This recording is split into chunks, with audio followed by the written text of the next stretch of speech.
This is VOA News. I'm David Byrd. Operations at the Hong Kong airport returned to normal Wednesday after a judge granted an interim order to limit anti-government protests that crippled one of the world's busiest air hubs for 2 days. Meanwhile, U.S. National Security Advisor John Bolton told VOA contributor Greta Van Susteren that China should show restraint in its handling of the Hong Kong protests. They remember the picture of the man standing in front of the line of tanks. They remember the statue of Lady Liberty. They remember voices of the Chinese people asking for freedom and democracy. And they remember the repression of the Chinese government in 1989. It would be a big mistake to create a new memory like that in Hong Kong. President Donald Trump tweeted late Wednesday that Chinese President Xi Jinping could quickly and humanely solve the Hong Kong situation. Trump ended the tweet with a question: personal meeting?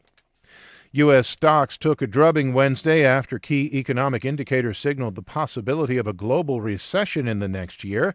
AP's Sagar Meghani has more. Yields on 2- and 10-year Treasury notes have inverted, a market phenomenon where investors are seeking more in return for short-term bonds than the longer ones. It has been a fairly reliable predictor of recessions. But Bankrate.com's Mark Hamrick notes the economy is now in the 11th year of a record expansion, which cannot last forever. So the suggestion that a recession, a downturn will occur at some point, should not be overly dramatic. Still, the yield inversion spooked investors, with the Dow down more than 400 points in the first minutes of trading. Sagar Meghani, Washington. The Dow Jones Industrial Average plummeted 800 points by the close, a 3% drop. The S&P 500 and the Nasdaq were also off 3%. This is VOA News. A woman who says that she was raped by disgraced financier Jeffrey Epstein when she was a teenager is suing his estate and 3 of his associates. We get the details from AP correspondent Shelley Adler. The lawsuit is the first step, says accuser Jennifer Arose, to get her life back. They robbed me of my youth, my identity, my innocence, and my self-worth.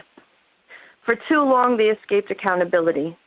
I am here today because I intend to change that. That lawsuit is against Epstein's former girlfriend and 3 unnamed members of his staff. It's one of many lawsuits expected to be filed after a new state law called the Child Victims Act adjusted the statute of limitations.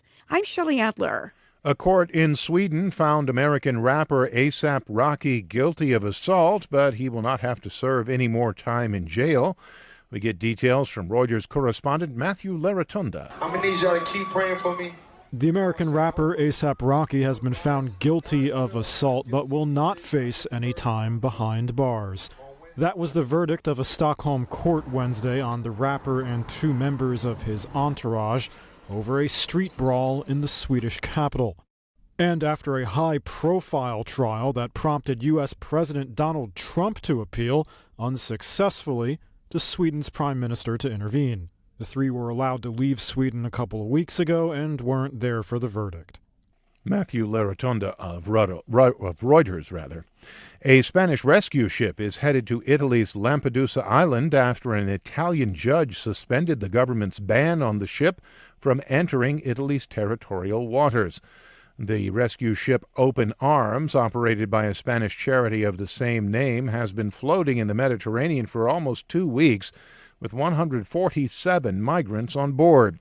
According to an Open Arms statement, an Italian judge ruled Wednesday that Interior Minister Matteo Salvini's order against the ship violates international law in light of the exceptionally grave and urgent situation due to the protracted stay of the migrants on our boat. Salvini says he will appeal the court's ruling, but it is not clear if an appeal would stop the ship from docking on the tiny Mediterranean island. And at least 1 gunman opened fire on police in Philadelphia on Wednesday as officers were serving a warrant, wounding 6 officers and triggering a standoff that has extended into the evening. None of the officers' injuries was considered life-threatening. They are being treated at local hospitals. For more, be sure to log on to our website. That's voanews.com. You can also follow us on the VOA mobile app. I'm David Byrd, VOA News.